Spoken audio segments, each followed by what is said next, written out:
Hey, so this is my end of year movie list. This year, 2022, I would describe as an orgy of the vapid, the uninteresting and the outright derivative. So I've not been very impressed with the major titles, with the ones that from the big studios, the ones that get aggressive promotion internationally. So I've been resisting those, and I've been mainly concentrating on home video. So most of the watching I've done this year was Blu-rays at home. From that perspective, 2020 has been a glorious and a blissful time because we had lots of exciting stuff coming from various Blu-ray companies.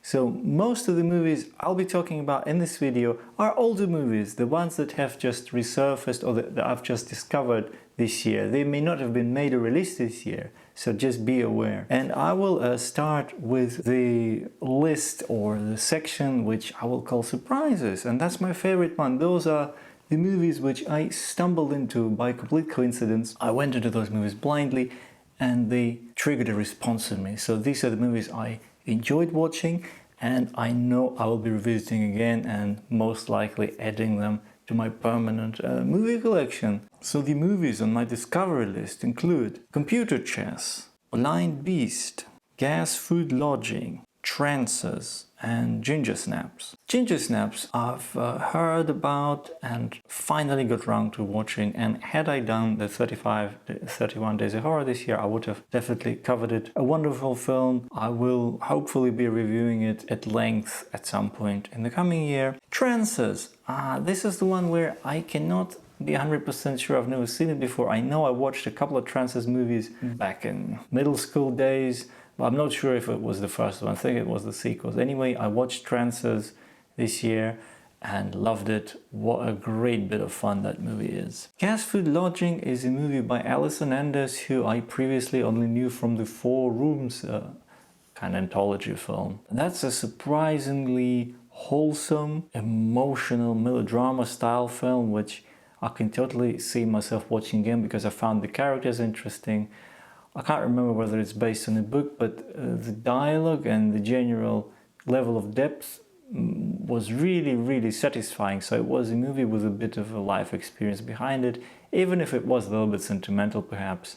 So Gas Food Lodging by Alison Anders, that's a movie from the early 90s, I believe. Blind Beast is a Japanese film. I covered it in an individual review, so all I can say is normally I don't really like movies with a very reduced cast, a handful of characters in an enclosed space, those kind of chamber pieces. But surprisingly, Blind Beast, even though it is exactly that kind of movie, it was really enjoyable. I could, get behind the characters. I was surprised by some of the plot twists. It's not a happy film, but I enjoyed it, and it was an extremely well-crafted piece of psychodrama. It sort of reminded me of the Italian films of Renato Polselli, a little bit, but with its own flair, of course. Computer Chess is a black and white film from 2013 made with 1970s video technology. The film is directed by Andrew Bujalski. I picked this movie up because I saw it via a Blu-ray from, could be Eureka or Indicator. I liked the cover, and for some reason I thought it was like one of the period movies. Something like The Strawberry Statement, one of those older counterculture movies, but it's actually a recent film, so it's a period film, so the cover fooled me, and I'm glad it did because I really enjoyed this tiny, micro-budgeted film about a bunch of nerdy characters during a computer chess tournament in this hotel. The whole movie plays out over one weekend, and there's just so much quirkiness to that film, and I couldn't piece the story together during the first viewing, and I felt compelled to revisit the film. I think within 2 or 3 days of watching it for the first time, I went back to Computer Chess and watched it again, because it's the kind of movie where you can tell how they shot it because all the shots and the setups are very kind of like basic TV stuff. They're very uncomplicated. You can imagine shooting a movie like this yourself in terms of camera shots. But blimey, the story and some of the acting there was something magical about this film. So Computer Chess is one of the most pleasant movie discoveries I made this year. This movie turns 10 years old next year, I believe. So that was my discoveries section, and we will move on to disappointments. Either friends recommended these movies specifically for me, or I generally saw good reviews. Somehow the movies seem to be promising. That's a very brief section because I don't like bashing movies too much. But first up is Dolomite.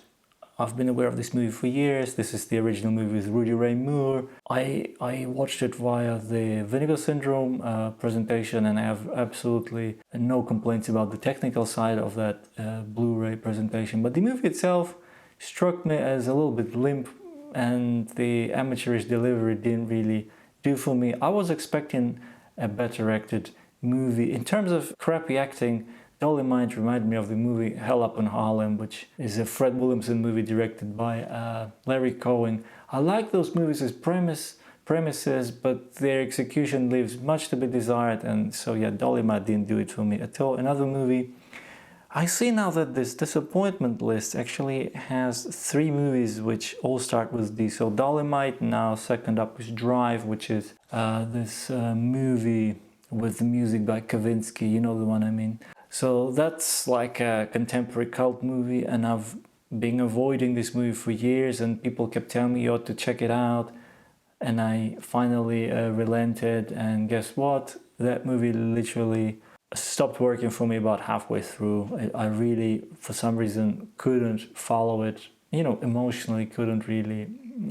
I just got disengaged about halfway through, and I was falling asleep throughout the second half of the movie. So that's Drive. Another movie that starts with a D, which is supposed to be amazing, that's The Deer Hunter. I'm done with Michael Cimino. I managed about 15 minutes of The Deer Hunter, and that was just so I don't know if that was the director's version I was watching, but the movie just had no pace, no pulse. It reminded me of just it was a kind of a self-indulgent mess, really. I couldn't even get to the Vietnam part. I got so bored by the intro to the characters, so never again. I'm done with The Deer Hunter. Best movies of the year. So meaning again, the movies I discovered this year doesn't mean that they have been made, completed or released in 2022. So Jungle Fever, this is a Spike Lee movie.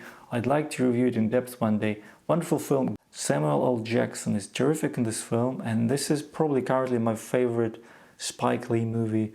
Excellent film, I shall say no more. Check out Jungle Fever if you don't know it. It's from the early 1990s.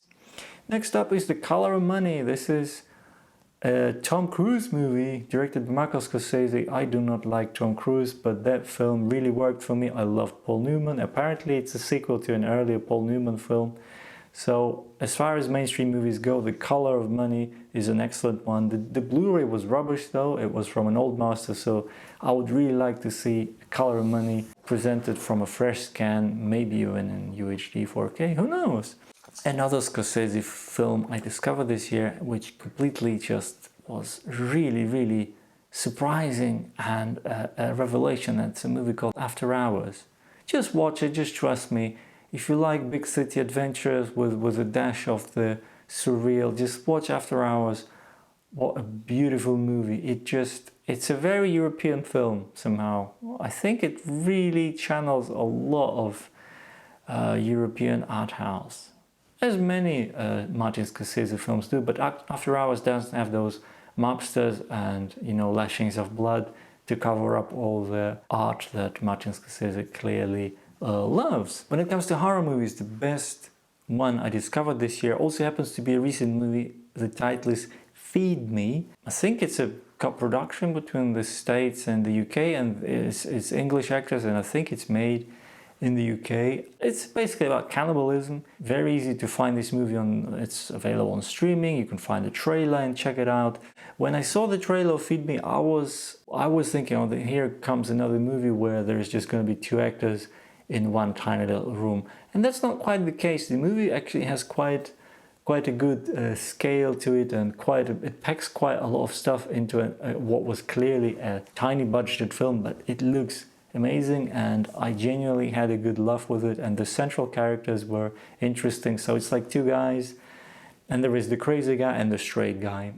and their dynamics are for the most part really good. I can totally see myself buying this movie on physical media when it comes out, because I thought it was like kind of a recipe book of how to make a great indie movie with like almost no money and still have it look like a proper movie, and so that also includes decent acting and a story which actually emotionally works for the most part. There was just one tiny moment where I thought, okay, this doesn't agree with me, but Feed Me genuinely surprised me. Good movie, check it out. Feed Me from 2022. And the final movie on my best movies is a François Truffaut movie. The French title is something like La Nuit Américaine, and I think the international title is Day for Night, and it's one of those meta films where the director actually plays a director inside the film, and this is what Truffaut does, and there is a lot of his iconic actors present in this film. It's just a genuinely well-made love letter to the woes and joys and chaos of movie making, and I'm glad I finally discovered it. I've been on and off watching lots of French movies this year, and this is one of the ones which completely won me over. So this is the François Truffaut film,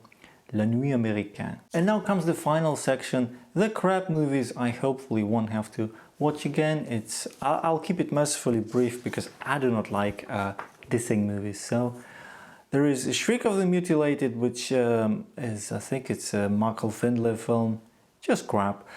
There is Candyman, the new Candyman, produced by Jordan Peele. What an awful, awful, boring film. I barely had the patience to finish it. The new Hellraiser was slightly better than Candyman, but that's not saying much. And Halloween Ends is also a piece of crap. Thanks a lot for checking out my end of year movie list. Bye bye.